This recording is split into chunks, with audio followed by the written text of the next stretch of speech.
Ride with the wind.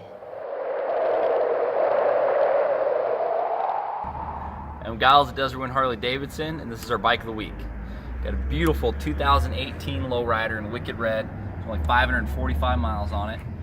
Put some 14-inch apes on it with braided lines. Of course, upgraded the grips. Went to LED turn signals with the smoked lenses. Added a 115th anniversary timing cover on this one. Of course, got the 107 Milwaukee 8.